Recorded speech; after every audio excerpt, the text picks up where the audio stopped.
99 TV news విజయవాడలోని కృష్ణా నదిలో బోధిసిరి పడవపై పున్నమి ఘాట్ వద్ద మల్లెతీగ సాహిత్య సేవా సంస్థ ఆధ్వర్యంలో కృష్ణా తీరం కవితాహారం కవి సమ్మేళనం అత్యంత వైభవంగా జరిగింది. నవతరపు కవిత్వాన్ని భద్రపరిచేందుకు అమరావతి ఒడిలో ప్రవహించే కృష్ణమ్మకు 51 మంది కవులు కవితాహారతి సమర్పించారు. ఈ కార్యక్రమానికి పర్యాటక సాంస్కృతిక శాఖ మంత్రి కందుల దుర్గేష్ ముఖ్య అతిథిగా హాజరయ్యారు. ఎన్టీఆర్ జిల్లా యంత్రాంగం మరియు ఆంధ్రప్రదేశ్ పర్యాటక శాఖ సహకారంతో మల్లెతీగ సాహిత్య సేవా సంస్థ అధ్యక్షుడు కలిమిశ్రీ నేతృత్వంలో ఈ కార్యక్రమం జరిగింది. ఈ కార్యక్రమంలో అతిథులుగా ఎన్టీఆర్ జిల్లా collector doctor G Lakshmisha IAS, AP cultural commissioner chairman Shrimati Podapati Tejaswi హాజరయ్యారు. పాల్గొని కవుల కవిత్వాన్ని ఆస్వాదించారు. నమస్కారం. వేదిక అలంకరించిన పెద్దలకు Andhra Pradesh creative corporation commission chairperson గారు జయశ్రీ మేడం గారికి, అలాగే మల్లెతీగ అధినేత శ్రీ కలిమిశ్రీ గారికి, అలాగే కవులు పెద్దలకి, అలాగే కార్యక్రమానికి వచ్చేసిన మొత్తం రాష్ట్రం నుంచి ఉన్నారు కదా, అన్ని జిల్లాల నుంచి ఉన్నారు, వేరే రాష్ట్రం నుంచి ఉన్నారు, ఓకే, దేశ నలుమూల నుంచి వచ్చిన కవులందరికీ, అలాగే మీడియా మిత్రులందరికీ, నాతోటి అధికారులందరికీ హృదయపూర్వక నమస్కారాలు. కృష్ణా తీర కవితాహార కార్యక్రమానికి స్వాగతం. సో ఈ కార్యక్రమం ఇక్కడ చేయడానికి వినిపిస్తామంతా బాబు, కొంచెం సైలెంట్గా ఉండిపోండమ్మా. ఓకే. సో కృష్ణా తీరం కవితాహారం కార్యక్రమం కలిమిశ్రీ గారు చేద్దామని ఒకసారి తీసుకొచ్చారు ప్రపోజల్. సో ఇది ఎందుకు కంటిన్యూ చేయాల్సి వచ్చిందంటే, ఒకసారి ఇప్పుడే కలిమిశ్రీ గారు చెప్పినట్టు అంబేద్కర్ స్మృతి వనం దగ్గర ఒక ప్రణామం అనే ఒక ప్రోగ్రాం పెట్టారు. అక్కడ ఇలాగే కొంతమంది కవులు వచ్చారు. వాళ్ళతో అది కూడా సండే మాట్లాడుతూ ఇంటరాక్షన్ అవుతుంటే ప్రోగ్రాం తర్వాత వాళ్ళు చెప్పారు, సార్ ఎక్కడ సార్ మనకి ఎక్కడ సపోర్ట్ ఉంది సార్, ప్రోత్సాహం ఎక్కడ ఉంది, మనం రాయాలన్నా కూడా ప్రోత్సహించే వాళ్ళు లేరు, కాబట్టి మనలో చైతన్యం లేదని. అది వినగానే చాలా షాక్ తిన్నాను నేను. అదేంటి, కవిత్వం అంటే అదే కదా సోర్స్ ఆఫ్ నాలెడ్జ్. సో మనము సమాజంలో ఉన్న ఆ బాగోగుల గురించి అయితేనేంటి, లేదా ఫ్యూచర్ విజన్ గురించి అయితేనేంటి, లేదా మన ఇతిహాసం గురించి అయితేనేంటి, వాళ్ళు సృజనాత్మకంగా వాళ్ళు తెలియజేసేది ఒక పద్య రూపంలో, ఒక పాట రూపంలో, ఒక కథల రూపంలో, ఒక కార్టూన్ రూపంలో చూస్తేనే ఇక్కడ సమాజం చైతన్యం అవుతుంది. అటువంటి కవులు ఇంత నిరాశపడడం ఏంటి అని మళ్ళీ డీటెయిల్గా మాట్లాడుతుంటే చెప్పారు, సార్ ప్రోగ్రామ్స్ అటువంటి పెద్దగా ఉండట్లేదు సార్, నేను చెప్పేది వెంటనే చేద్దామండి, ఇది కంపల్సరీ చేయాలి. ఎందుకంటే ఇప్పుడు కవులు రాయకపోతే ఇప్పుడు ఎవరు చదవట్లేదని, చదవాలని అనుకున్నప్పుడు ఆ రచన లేకపోతే సమాజం ఎలా ఉంటుంది, అది ఊహించడానికి చాలా భయంకరంగా ఉంటుంది. అందుకే నాకు వచ్చిన ఇమాజినేషన్ ఏంటంటే, కవులు అంటే ఏదో ప్రోత్సాహం ఇస్తే లేదా సపోర్ట్ చేస్తే ఏదో రాయండి అంత రాయడం కాదు. కవులు సూర్య లాంటి వాళ్ళు. ఆయన ప్రతిరోజు ఉదయిస్తాడు. ఎవరో నన్ను చూస్తున్నారనో, ఎవరో నన్ను పూజిస్తున్నారనో, ఎవరో నా కోసం వెయిట్ చేస్తున్నారని ఉదయించాడు సూర్యుడు. ఆయన వృత్తి ధర్మం, అది ఆయన జన్మధర్మం కాబట్టి ఆయన ఉదయిస్తాడు. అలాగే కవి అనేవారు కంపల్సరీ రాయాల్సిందే. ఎవరు చదివకపోయినా, లేదా వాళ్ళకి ఎవరు గుర్తించకపోయినా వాళ్ళు కంపల్సరీ చదవాలి, ఈరోజు రాయాలి. అది వాళ్ళు రాయకపోతే సమాజం ముందు వెళ్ళి ఎప్పుడో ఒకసారి మేము చదవాలి అని తీసినప్పుడు అప్పుడు రచన లేదంటే అది అక్కడ చదవాలనుకున్న వాళ్ళ తప్పు కాదు, ఈ రోజు ఉన్న కవులు రాయకపోవడం తప్పని నేను భావిస్తాను. కాబట్టి ఆ రచయితని మనం ఎంత ప్రోత్సహిస్తే సమాజం అంత బలంగా ఉంటుంది. ఓకే, టెక్నాలజీ ఉండొచ్చు, ఎంటర్టైన్మెంట్ ఉండొచ్చు, ఎంత మనం అభివృద్ధి చెందిన చెట్టు ఎంత పెద్దగా ఎంత పూలు పండ్లున్నా కూడా రూట్స్ చాలా ఇంపార్టెంట్, ఆ వేరు. సో కవులు సాహిత్య అనేది రూట్ అనేలాంటిది సమాజానికి. సో ఆ రూట్ని ఎంత మనం స్ట్రాంగ్గా పెట్టుకుంటాము, ఆ రూట్ ఎంత లోతుగా ఉంటుంది, సమాజం అంత బలంగా ఉంటుంది అని ప్రగాఢంగా నమ్ముతాను. కాబట్టి ఇటువంటి కార్యక్రమాన్ని మన జిల్లాలో చేయడానికి రాష్ట్ర ప్రభుత్వం టూరిజం డిపార్ట్మెంట్ ఎప్పుడు మనకు సపోర్ట్ చేస్తూ ఉంటుంది. ఈ boat actually tourism department minister గారిని అలాగే ఎండి గారిని అడిగిన వెంటనే గో హెడ్ అన్నారు తప్ప ఎందుకు ఏంటి అని ఒక ప్రశ్న కూడా అడగలేదు మేడం. సో అది గవర్నమెంట్ నుంచి మనకున్న సపోర్టు. మరి ముఖ్యమంత్రి వాళ్ళు కూడా ఎప్పుడూ ఒకటే చెప్తుంటారు, tourism, culture, tradition, local fares and festivals మనం ఎంత ప్రమోట్ చేస్తే అంటే టూరిజం ఎకానమీ పెరుగుతుంది. దానివల్ల కేవలం కల్చరే కాదు, మన ఎకానమీ కూడా పెరుగుతుంది, మనము ఆర్థికంగా కూడా అభివృద్ధి చెందడానికి మంచి దోహదపడుతుంది. సరే, ఎప్పుడు టూరిజంకి చాలా ఇంపార్టెన్స్ ఇస్తుంటారు. కాబట్టి ఇటువంటి కార్యక్రమాన్ని ముందుకు తీసుకెళ్లాలని ఎన్టీఆర్ నిర్ణయించినప్పుడు మల్లెతీగ అలాగే వీళ్ళ సంఘ సంస్థలందరూ, కవులందరూ ముందుకు రావడము, అదే నేపథ్యంలో మనం జాతీయ సాంస్కృతిక కార్యక్రమాన్ని ఒకటి నిర్వహించుకున్నాము. అక్కడ దాదాపు 700 మంది కవులు వచ్చి సో వాళ్ళ ఆలోచనల్ని మనకు ఇచ్చి ఎంతో చైతన్యపరిచి వెళ్ళారు. అదే స్ఫూర్తితో ఆ కార్యక్రమాన్ని ప్రతి యాన్యువల్ ఈవెంట్గా చేయడానికి కూడా ఆల్రెడీ డిసైడ్ చేసుకొని ముందుకు వెళ్తున్నాము. అది కంటిన్యూ చేస్తూ ఇది కృష్ణా తీరం కవితాహారం అయితే ఉందో ఇది ఎడిషన్, ఇంకొక feather in the cap of entire district అని మనము అనుకోవచ్చు. ఈ కార్యక్రమానికి మీరందరూ ఎంతో ఉత్సాహంగా, ఎంత బిజీ ఉన్నప్పుడు కూడా వచ్చి ఉన్నారు. సో మీ అందరి కవిత్వాన్ని, మీ అందరి ఆలోచనల్ని వినడము, ప్రజలకి వినిపించడం ఇది చాలా అవసరం. సో కాబట్టి ఈ కార్యక్రమం ఇక్కడ చేయడం జరిగింది. ఈ కార్యక్రమానికి మనకు ముఖ్య అతిథిగా వచ్చిన మేడం గారు, తేజస్వి మేడం గారు, ఆవిడ గురించి ఆవిడ చెప్తారు. ఆవిడ మేడం ఎంత ఇంట్రెస్ట్ ఉందో, మనకు ట్రెడిషనల్గా ఎప్పటి నుంచి జరుగుతున్న ఫెస్టివల్ని తీసుకెళ్ళి స్టేట్ ఫెస్టివల్గా డిక్లేర్ చేయించారు. మేడం చెప్తారు. అలాగే మేడంకి చాలా ఆసక్తి దీని గురించి, ఈ కల్చరు, ట్రెడిషన్ను, కళలు అంటే. సో దీన్ని ముందుకు తీసుకెళ్తూ, అలాగే టూరిజం మినిస్టర్ కూడా ఈ కార్యక్రమానికి వస్తున్నారు. ఈవినింగ్ సరికి కూడా అంతే, సండే ఉంది, ఆయన ఎంత బిజీ ఉన్నప్పుడు కూడా కృష్ణా తీరం కవితాహారం అని విన్నాగానే నేను వస్తాను కరెక్ట్ గారు ఆయన ఆల్రెడీ గ్యారెంటీ ఇచ్చేశారు. వేరే ప్రోగ్రామ్ ఉంటే అది మళ్ళీ మార్చుకొని ఇక్కడికి వస్తున్నారు సార్. సో అది ఈ ప్రభుత్వానికి, ఇక్కడ ఉన్న అధికారులకి, ఇక్కడ ఉన్న ప్రజాప్రతినిధులకి, అలాగే ఇక్కడ ఉన్న కవులకు ఉన్న నిబద్ధత ఈ కార్యక్రమం గురించి. కాబట్టి ఈ కార్యక్రమానికి వచ్చేసిన మీకు అందరికీ నేను ధన్యవాదాలు తెలియజేస్తున్నాను. అట్లాగే ఈ కార్యక్రమం ఆర్గనైజ్ చేస్తున్న మన్నతిగా వాళ్ళ ఆధ్వర్యంలో జిల్లా యంత్రాంగం, అలాగే టూరిజం డిపార్ట్మెంట్ సౌజన్యంతో చేస్తున్న ఈ కార్యక్రమానికి సహకరిస్తున్న ప్రతి ఒక్కరికి ధన్యవాదాలు తెలియజేసుకుంటూ, ఈ కార్యక్రమాన్ని ఇంకా మీనింగ్ఫుల్గా ముందుకు తీసుకెళ్ళాలి. అవసరమైతే దీన్ని కూడా ఎవరీ యాన్యువల్ ఈవెంట్ లాగా ఒక డేట్ పెట్టుకుని ఆ డేట్లో రిపీట్ చేస్తూ ఒక బోటు కాదు, ఇటువంటి ఒక 10 బోట్లు పెట్టే అంత కవుల్ని మనం ఇన్వైట్ చేయాలి. అది నా ఆశ. దీనికోసం ప్రభుత్వం సహకారం కూడా ఎప్పుడు ఉంది కాబట్టి ఆ నమ్మకంతో ఈ మాట చెప్పగలుగుతున్నాను. కాబట్టి ఈ కార్యక్రమం వచ్చిన మీకు అందరికీ మళ్ళీ ఒకసారి హృదయపూర్వక అభినందనలు తెలియజేసుకుంటూ సెలవు తీసుకుంటున్నాను. Thank you so much. ధన్యవాదాలు సార్. కోరకుండానే వరాలు ఇస్తున్నారు కలెక్టర్ గారు. మన సాహిత్యం చేసుకున్న పుణ్యం ఈ జిల్లాలో ఇలాంటి అధికారం ఉండడం చాలా అదృష్టం. ఇప్పుడు పడపాటి తేజస్వి గారు కల్చరల్ కమిషన్ చైర్పర్సన్, మన కవులందరికీ కూడా నాయకురాలు. అందరికీ నమస్కారం అండి. ముందుగా వేదిక మీద ఉన్న పెద్దలు, ఎన్టీఆర్ జిల్లా కలెక్టర్ గారు లక్ష్మీసా ఐఏఎస్ గారికి, కమలిశ్రీ గారికి, ప్రభాకర్ గారికి, మన సబ్ కలెక్టర్ చైతన్య గారికి, ఇక్కడున్న భాషా శిల్పులందరికీ పేరు పేరున నమస్కారం. అదేవిధంగా కలిమిశ్రీ, అదే అండి, మీరు మౌంట్ ఎవరెస్ట్ ఎక్కడమో ఒక యుద్ధం చేయడమో సాహసం అనుకుంటారు. కవుల మధ్యలో మాట్లాడడం అసలైన సాహసం. ఇంతమంది మేధావుల మధ్యలో చిక్కుకుపోవడం అంటే, నాకు ఇప్పుడు దాకా ఏమనుకున్నానంటే కలెక్టర్ గారికి తెలుగు రాదు కదా, మనం తెలుగు వాళ్ళమే కదా మాట్లాడచ్చు అనుకున్నాను. కలెక్టర్ గారిలో కూడా ఒక కవి ఉన్నారని ఈరోజే నాకు తెలిసింది. ఎంత అద్భుతంగా మన పక్క రాష్ట్రం అయినప్పటికీ తెలుగుని తన భాషగా మార్చుకొని కొత్త వారికి వారు తెలుగు వారు కాదు అనిపించకుండా ఇంత చక్కగా మాట్లాడతారని నేనైతే అనుకోలేదు సార్. మీ స్పీచెస్ ఎన్నో విన్నాను, కానీ కవుల మధ్యలో కవిగా మీరు మారిపోయారు.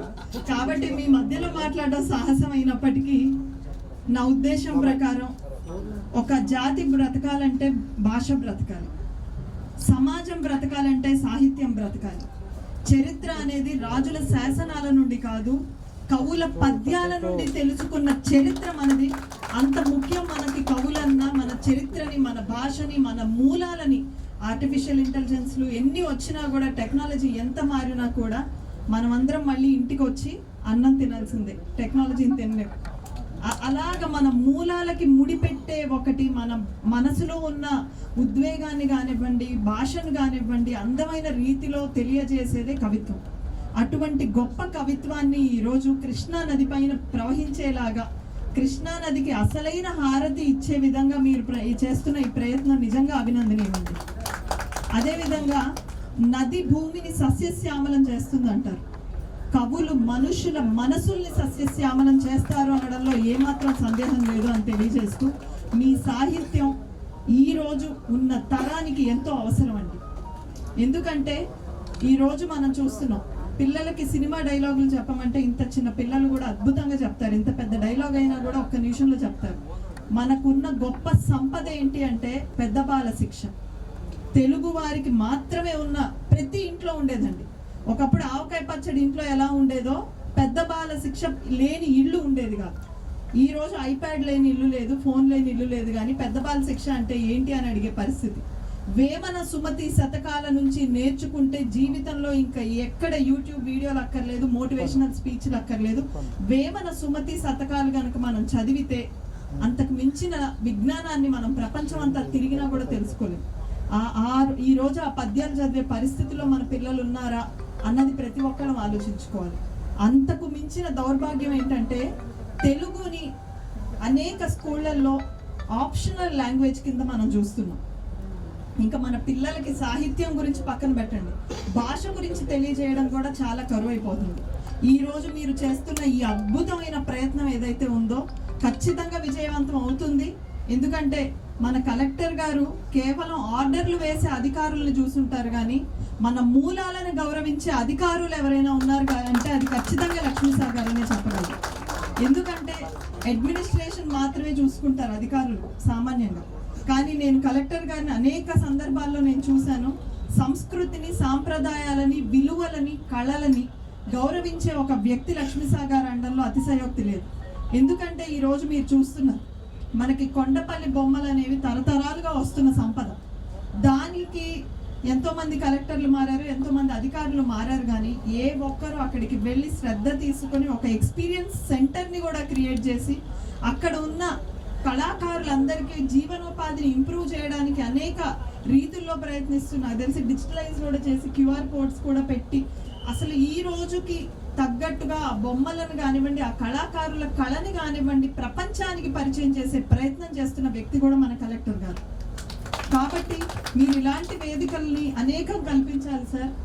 దానికి ఖచ్చితంగా మా భాషా సాంస్కృతిక శాఖ కూడా తప్పకుండా సహకరిస్తుందని తెలియజేస్తూ, ఈరోజు కళాకారులు అనేక మంది మన రాష్ట్రంలో ఉన్న గొప్ప గొప్ప కళాకారులు అందరికి కూడా మనం గౌరవించుకోవాలండి. ఎప్పుడు కళాకారులు ఏ రకమైన కళాకారులైనా కానివ్వండి, అది సాహిత్య కళాకారులు అవ్వనివ్వండి, సంగీతం కానివ్వండి, డాన్స్ కానివ్వండి, వాళ్ళు కోరుకునేది మాకేదో డబ్బులు రావాలి, ఒక గవర్నమెంట్ మారితే మాకు కోట్ల రూపాయలు సంపాదించుకోవాలని కాదు. వాళ్ళు కోరుకునేది ఒక సరైన వేదిక మాత్రమే, 4 చప్పట్లు మాత్రమే. ఇది కళాకారులకు ఉన్న గొప్పతనం. అటువంటి వేదికల్ని కల్పించే బాధ్యతని ఆంధ్రప్రదేశ్ ప్రభుత్వం తీసుకుంటుందని సవినయంగా మీ అందరికీ హామీ ఇస్తూ, అదేవిధంగా మీరు చేస్తున్న ఈ గొప్ప కవితలను కానివ్వండి, మీరు ఇప్పటి వరకు భాషకు చేసిన సేవను కానివ్వండి గుర్తిస్తూ, గత 5 ఏళ్లుగా అనేక మంది కళాకారులకి కనీస గుర్తింపు లేకపోవడం అనేది, ఉగాది పురస్కారం గురించి ఎంతో మంది ఎదురు చూస్తుంటారు. అటువంటిది అనేక మంది కళాకారులకి గత 5 ఏళ్లుగా ఒక్క పురస్కారం కూడా ఇవ్వకపోవడం అనేది బాధాకరం. నారా చంద్రబాబు నాయుడు గారు వచ్చిన వెంటనే తీసుకున్న మొదటి నిర్ణయం ఉగాది పురస్కారాలు మళ్ళీ తిరిగి ప్రవేశపెట్టాలని. తిరిగి ప్రవేశపెట్టాం, పోయిన సంవత్సరం మొదలు పెట్టాం.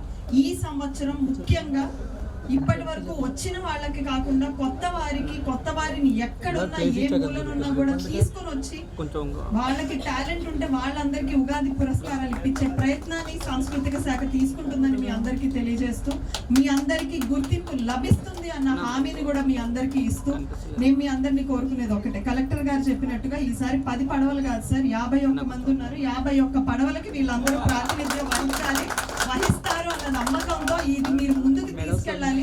అదే విధంగా నెక్స్ట్ యాన్యువల్ ఈవెంట్ వచ్చే లోపల నేను మీ అందరినీ కోరుతుంది ఒకటే అండి, ఈ కవితలని, సాహిత్యాన్ని ముందుకు తీసుకెళ్ళాలి అంటే ఈ తరానికి దీని రుచిని చూపించాలి. ఈ రుచిని చూపించాలంటే ప్రైవేట్ స్కూళ్ళల్లో వాళ్ళకి ఇది పెద్ద ఇంపార్టెంట్ కాదు. ఎందుకంటే రేపు జాబ్ రావాలన్నా వేరే కంట్రీకి వెళ్ళాలన్నా ఇది పెద్ద ప్రామాణ్యం కాదు అని వాళ్ళు ఫీల్ అవుతారు. గవర్నమెంట్ స్కూల్స్లో ఈరోజు మన ఐటీ మినిస్టర్ నారా లోకేష్ గారు అన్ని రీత్యాల మీకు ప్రోత్సహిస్తారు, మీకు అవకాశాలు కల్పిస్తారు. అనేక ప్లేసెస్ నుంచి ఉన్నారు కాబట్టి సండే ఒక గవర్నమెంట్ స్కూల్కి వెళ్ళండి. అది జెడ్పీహెచ్ఎస్ కానివ్వండి, ఎంపీహెచ్ఎస్ కానివ్వండి, ఒక గవర్నమెంట్ స్కూల్కి వెళ్ళండి. 10 మంది పిల్లల్ని మీరు గనక మార్చగలిగితే ఆ ఊరిలో ఎంత చైతన్యం వస్తుందో మీరు చూడండి. ఈ ప్రయత్నాన్ని వచ్చే సంవత్సరం లోపల మీ అందరూ మీ ఊర్లలో మీరు ఆ బాధ్యత తీసుకోవాలని మిమ్మల్ని రిక్వెస్ట్ చేస్తూ, నెక్స్ట్ ఇయర్కి మీ అచీవ్మెంట్స్తో కలెక్టర్ గారు, చీఫ్ మినిస్టర్ గారి దగ్గరికి మీ అందరినీ తీసుకెళ్తారని నేనే హామీ ఇస్తున్నాను సార్. ఎందుకంటే ఎంతమందిని మీరు తయారు చేయగలిగారు అన్న దాన్ని బట్టే కళ బ్రతుకుతుంది. కాబట్టి మీరు కూడా ఒకప్పుడు కవిత్వాలతో యుద్ధాలు ఆగిపోయిన సందర్భాలు ఉన్నాయి, కవిత్వాలతో సమాజాన్ని మేల్కొల్పిన సందర్భాలు కూడా ఉన్నాయి. కాబట్టి ఈ రోజున్న సమాజంలో కూడా అనేక రకాల ఇబ్బందులు ఉన్నాయి. వాటన్నిటినీ కూడా మీరు కవితల ద్వారా మార్పు చేయడానికి ఈ రోజున జరుగుతున్న ఈ కృష్ణమ్మ కవిత హారతిలో మీరు ఏదైతే కవితలు అందించబోతున్నారో సమాజం గురించి కూడా ఈక్వల్ ప్రాధాన్యత ఇస్తూ మీరు కవితల్ని అందిస్తారని కోరుకుంటూనే, మల్లెతీగ సంస్థ వారికి ఇటువంటి గొప్ప కార్యక్రమాలు ఎన్నో చేయాలని కోరుకుంటూ నాకు ఈ అవకాశం ఇచ్చిన ప్రతి ఒక్కళ్ళకి ధన్యవాదాలు. నమస్కారం. కవితలందరికీ నమస్కారం అమ్మా. చాలా సంతోషం ఈరోజు ఈ కార్యక్రమాన్ని, కృష్ణా తీరం కవితాహారం కార్యక్రమానికి రాష్ట్ర నలుమూలల నుంచి వేరే రాష్ట్రాల నుంచి కూడా వచ్చిన కవులందరికీ నమస్కారాలు. అలాగే ఈరోజు ఎంతో బిజీ ఉన్నప్పటికీ, సండే అయినప్పటికీ సరికి ఇలాగ చెప్పేశారు కవితాహారం కృష్ణా తీరంలో ఉంటుంది, తెచ్చి రావాలంటే ఇంకొక నెక్స్ట్ అంటే క్వశ్చన్ కూడా అడగకుండా ఎస్ మీరు కమ్మని చెప్పేసి కార్యక్రమానికి వచ్చి చక్కగా ఈ కార్యక్రమంగా వచ్చిన గౌరవ మంత్రి గారికి ఒకసారి గట్టిగా కరకరదనంతో ధన్యవాదాలు తెలియజేసుకుందాము. అలాగే వేదిక కమిషనర్ గారికి అందరికీ నమస్కారము. సార్ కల్చరల్ అలాగే ట్రెడిషన్ ఏదైతే ప్రమోషన్ చేయడానికి తమరు డిపార్ట్మెంట్ ద్వారా మనకు ఆదేశాలు జారీ చేస్తున్నారో, అలాగే ఇక్కడ ముఖ్యమంత్రి వారు ఉప ముఖ్యమంత్రి వారు మన రాష్ట్రంలో ఉన్న సాఫ్ట్ పవర్ అదే కల్చర్ ట్రెడిషన్ మన సంస్కృతి దాన్ని పెంపొందించడానికి అన్ని రకాలుగా మీరు పాలసీ లెవెల్లో కృషి చేస్తున్నారు. దాన్ని ముందుకు తీసుకెళ్తూ ఎన్టీఆర్ జిల్లాలో ఎక్కడ అవకాశం వచ్చినా ఏ మాత్రం చిన్న అవకాశం దొరికినా కూడా మీ సహకారాన్ని తీసుకొని ఇటువంటి కార్యక్రమం చేయడం చాలా ఆనందంగా ఉంది సార్. దీనికి కూడా ఈ బోట్ ఏదైతే ఉందో ఇది టూరిజం డిపార్ట్మెంట్ నుంచి మనకు సార్ చెప్పగానే స్పాన్సరింగ్ వచ్చింది. అలాగే దీనికి మల్లెతీగ వాళ్ళ నుంచి కలిమిశ్రీ గారు కవులందరినీ ప్రాపర్గా వాళ్ళని సంప్రదించి వాళ్ళకి ఈ కార్యక్రమాన్ని తెలియజేసి వాళ్ళకి ఎక్కడి నుంచో వచ్చి సార్ ఈరోజు మన కృష్ణమ్మకి ఒక అక్షర నిరాజన నడిపించారు సార్. సో వాళ్ళందరికీ మీ తరఫున ధన్యవాదాలు తెలియజేసుకుంటున్నాను. ఇది బిగినింగ్ మాత్రమే. సో ఎప్పుడు గౌరవ ముఖ్యమంత్రి గారు అలాగే గౌరవ మినిస్టర్ గారు కల్చరల్ మినిస్టర్ గారు మన జిల్లాలో అయితేనంటే వేరే జిల్లాలో అయితేనంటే మొత్తం రాష్ట్రంలో ఏదో రకంగా వినూత్నంగా కార్యక్రమాలు చేస్తూ ఉండాలి. ఆ కార్యక్రమాల ద్వారా ప్రజల్ని చైతన్యవంతం చేయాలి. దీంతో పాటు ప్రజల చైతన్యం అవ్వడము అలాగే సంస్కృతి పెంపొందడంతో పాటు ఎకానమీ కూడా గ్రోత్కి ఇది దోహదపడుతుందని ప్రగాఢంగా నమ్మి ఇటువంటి కార్యక్రమాలకి ఎల్లప్పుడూ మనకు సహకరిస్తున్నందుకు ధన్యవాదాలు తెలియజేసుకుంటూ సార్ ఈరోజు ఈ కార్యక్రమాన్ని మార్నింగ్ నుంచి దాదాపు 5-6 రౌండ్లు చేసింది సార్ పడవ. ప్రతి ఒక్కరు కవులు కూడా దీని గురించి చాలా చక్కగా మంచి మంచి కవితలు చెప్పారు. కొన్ని మేము కూడా మార్నింగ్ విన్నాము. మిగతా వాళ్ళు ఇదంతా డిజిటల్గా రికార్డ్ అవుతుంది, ఆన్లైన్లో కూడా ఉంటుందని ప్రతి కవితను మేము చూస్తాము. ఇవి వాడుకుంటాము. అవకాశం ఉన్నప్పుడు అవసరం ఉన్న చోట కంపల్సరీగా దీన్ని వాడుకొని కూడా ముందుకు వెళ్తాము. ఇది ఓన్లీ ఎన్టీఆర్ జిల్లాలో కేవలం ఒక ప్లేస్లో కృష్ణా నది మీద కాదు, ఇది మొత్తం రాష్ట్ర వ్యాప్తంగా అందరూ చూస్తారు. ఆన్లైన్లో ఉంటుంది, వేరే రాష్ట్ర వాళ్ళు కూడా చూస్తారు. దీని గురించి సీఎం గారు కూడా రిపోర్ట్ కూడా ఇవ్వడం జరుగుతుంది. ఇటువంటి కార్యక్రమం చేస్తున్నామని ఇక్కడ చేసిన విజయవాడ ఉత్సవ్ అని టెంప్లెట్ గా తీసుకుని సీఎం గారు ప్రతి సిటీలో కూడా అలా ఉత్సవం చేయండి. ఇప్పుడు విశాఖపట్నం ఉత్సవం కూడా జరుగుతూ ఉంది. సో అట్లాగే ఈ కృష్ణా తీరం కవితాహారం మిగతా నదులు ఉన్నాయి కదా, జస్ట్ ఇంకా అక్కడ కూడా కవితాహారం స్టార్ట్ అయ్యేది దానికి ఏమాత్రం సందేహం లేదు. అటువంటి కార్యక్రమాలు వస్తాయని సందర్భంగా తెలియజేసుకుంటూ మళ్ళీ ఒకసారి ఈ కార్యక్రమానికి చేసిన గౌరవ మంత్రి వారికి ధన్యవాదాలు తెలియజేస్తూ అట్లాగే ఆల్ మన కవులు సో ఎంతో దూరం నుంచి వచ్చి వాళ్ళ ఆ కవితల్ని ఇక్కడ వినిపించడం జరిగింది. వాళ్ళందరికీ ధన్యవాదాలు తెలియజేసుకుంటూ సెలవు తీసుకుంటున్నాను. Thank you very much. My request honourable minister for tourism and culture Shri Kanda Durge sir to address our poets. Sir, over to you.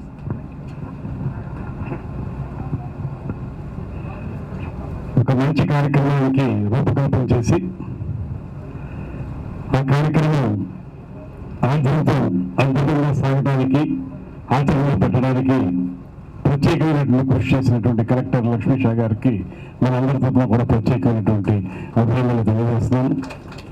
అదేవిధంగా మల్లెతీగ సంస్థ ద్వారా ఈ కార్యక్రమాన్ని సమన్వయపరుస్తున్నటువంటి కైలాశ్రీ గారు వారికి కూడా మనందరి తరఫున ప్రత్యేకంగా ధన్యవాదాలు తెలియజేస్తూ ముఖ్యంగా 51 మంది కవులు కవయిత్రులు అందరూ కలిసి ఈ యొక్క అద్భుతమైనటువంటి కవిత నాకు తెలియజెప్పి తద్వారా అందరినీ రంజింపజేసినందుకు మీ అందరికీ కూడా శిరస్సు నుంచి నమస్సుమాన్ని తెలియజేస్తున్నాను. కృష్ణా తీరం కవితాహారం. నేను గోదావరి తీరం వాడిని. కృష్ణా తీరంలో ఈ కార్యక్రమం జరుగుతుంది. గోదావరి తీరానికి కృష్ణా తీరానికి వారధి ఏంటంటే కవితా వారధి. నేను చెప్పేటువంటి కవితలే వారధిగా నేను ఇక్కడికి రావడం జరిగిందనేటువంటి మాటలు కూడా తెలియజేస్తూ ఒక మంచి కార్యక్రమం ఇది.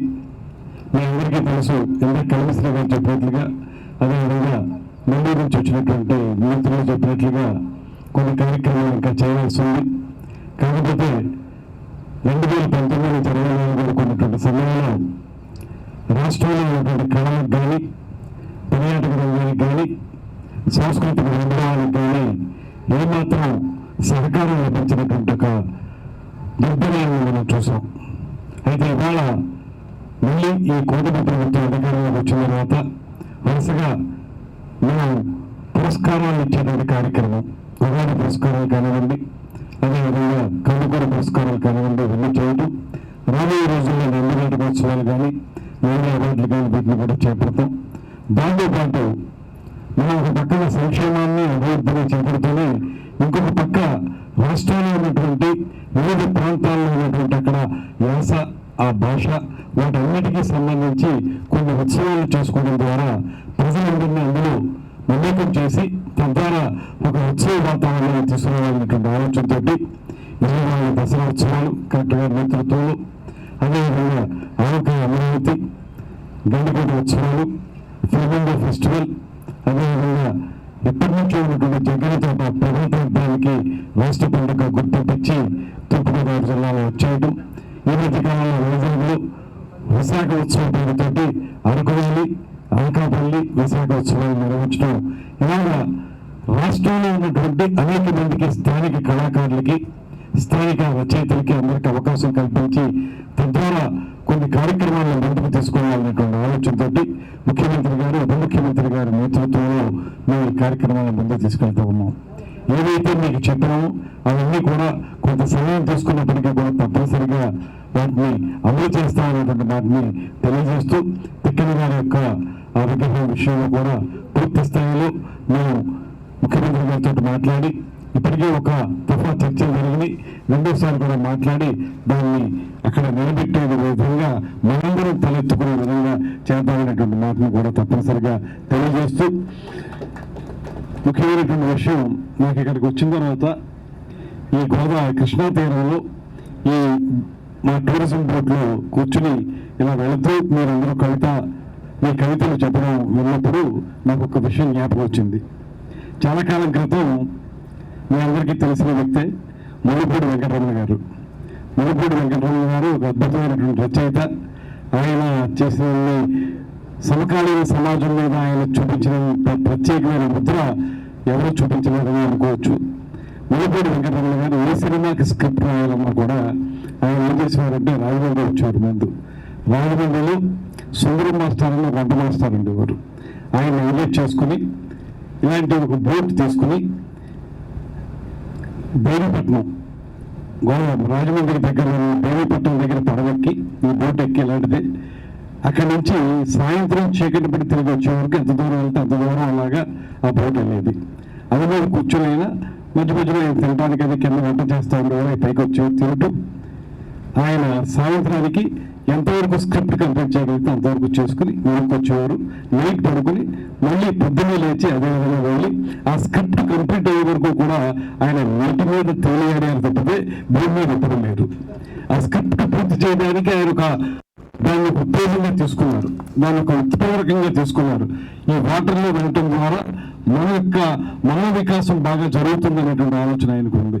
అలాగా నాకు ఇక్కడికి వచ్చిన తర్వాత కలెక్టర్ గారు ఏర్పాటు చేసినటువంటి బోటు ఇక్కడ ఈ వాటర్ మీద మీరు అందరూ చదివే కవితలు విన్న తర్వాత మునుపూడి వెంకటరమణ గారు చేసిన ప్రక్రియ జ్ఞాపకం వచ్చిందనేటువంటి మాటను తెలియజేస్తూ నేటికి మన సమాజ నాగరికతకి చాలా అవినాభావ సంబంధం ఉంది.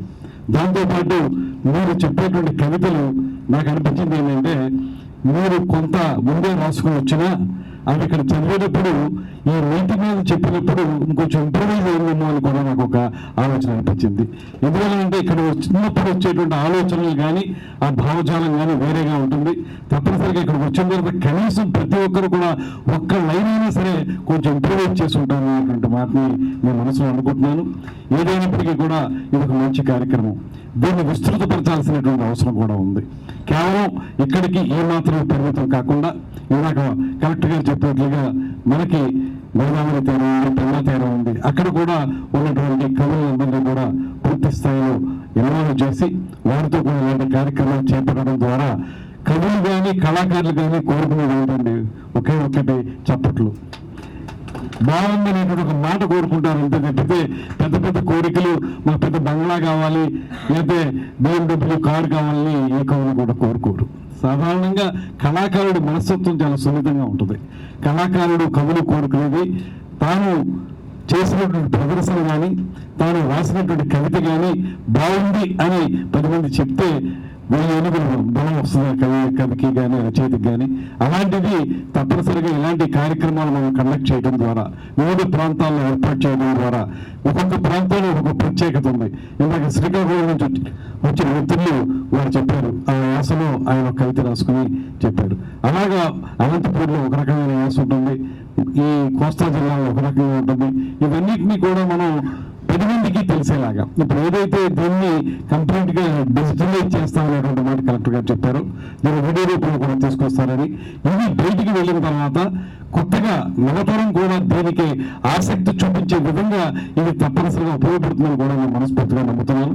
విస్తృత ప్రభుత్వం రాష్ట్రం మొత్తం కూడా ఇలాంటి కార్యక్రమాలు జరిగే విధంగా ఒక కార్యాచరణ చేపట్టి తద్వారా ముందుకు అనేటువంటి మాటను కూడా తెలియజేసుకుంటూ నాకు చాలా సంతోషంగా ఉంది. రోజు విమర్శలు ప్రతి విమర్శలతోటి మేము ఎప్పుడు కూడా ఇబ్బంది పడేటువంటి రాజకీయ నాయకులకి ఇది ఒక ఆట విడుపు. ఖచ్చితంగా కొంచెం ఆసక్తి ఉంటే మాత్రం మాలాంటి వాళ్ళకి ఇలా వచ్చి వెళ్ళటంతో మేము మళ్ళీ సమాజ సేవకు పునరంకితం కాగలుగుతాం అనేటువంటి నమ్మకం నాకు ఉంది. అటువంటి చక్కటి కవిత, కొన్ని కవితలు విన్నప్పటికీ కూడా ఆణిముత్యాలు లాంటి కవితలు విన్నాను, అవన్నీ కూడా ఆలోచించదగ్గవి. తర్వాత ఇంకొక విషయం ఏంటంటే, ఎందుకు మీరు 2 సార్లు చదువుతారు ప్రతి లైన్ అనేటువంటిది ఇప్పుడు చిన్నప్పుడు చదువుకునేవాడిని. 2 సార్లు ఎందుకు చదువుతారంటే మాలాంటి వాళ్ళ కోసం. మీకు ఎలాగ అర్థం అవుతుంది, నాకు అర్థం అవ్వాలంటే 2 సార్లు చదివితే కానీ అర్థం కాదనే ఉద్దేశంతో 2 సార్లు చదువుతారు, చదవాలి కూడా.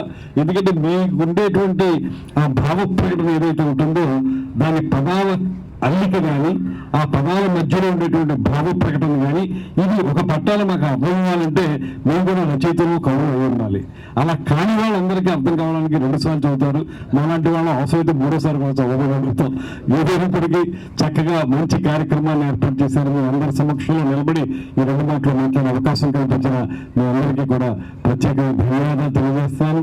సమాజంలో అట్టడుగు వర్గాల వారి గురించి కూడా అద్భుతమైన కవితలు విన్నాను నేను. ఇందాక మన ముస్లిం సోదరులు వారు చదివిన కవిత కానీ, తర్వాత వివిధ అట్టడుగు దుఃఖవేయబడుతున్నటువంటి కులాలకు సంబంధించినటువంటి బాధ కానీ ఇంకొకటి విన్నాను. అవన్నీ కూడా చాలా అద్భుతంగా ఉన్నాయి. ఇవన్నీ కూడా హృదయాన్ని కూడా తాకుతున్నాయి. ఇవన్నీ కూడా మేము అర్థం చేసుకుని ముందుకు తీసుకెళ్ళగలిగితే మేము రాజకీయ నాయకులుగా ఎంతో న్యాయం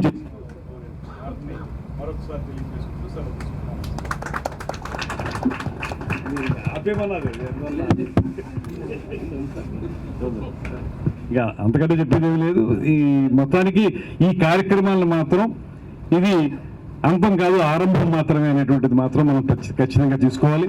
రాబోయే రోజుల్లో కూడా ఇంకా చాలా చోట్ల అనేక వేదికల మీద ఇలాంటి కార్యక్రమాలు పెట్టుకుందాం అనేటువంటి మాటను తెలియజేస్తూ ఏమండి తప్పనిసరిగా ఒకసారి అక్కడ కూడా తీసుకెళ్తాం. దేవపట్నం మీరందరూ కూడా మునుపూడి వెంకటరమణ గారిలాగా అందరూ ప్రయాణం చేసి చక్కగా మీ కవితలు ఉంటుంది. కానీ తొందరలో నేను పెడతాను. మా టూరిజం డిపార్ట్మెంట్ నుంచి మీకు ఆ బోట్ అది ఏర్పాటు చేసి దాని మీద అక్కడ దేవపట్నం నుంచి 11 దాకా వెళ్ళి మళ్ళీ సాయంత్రం తిరిగి వచ్చేయచ్చు. అది కూడా మీకు తప్పనిసరిగా పెడతాం అనేటువంటి మాట తెలియజేస్తాం. అది కళాశ్రీ గారు ఇంత చక్కటి కార్యక్రమం చేశారు కనుక వారికి చెప్తున్న బాధ్యత. మీరు మరింత తరపున దాన్ని ఆర్గనైజ్ చేయండి, దానికి కావాల్సిన ఏర్పాట్లు మేము చూస్తాం.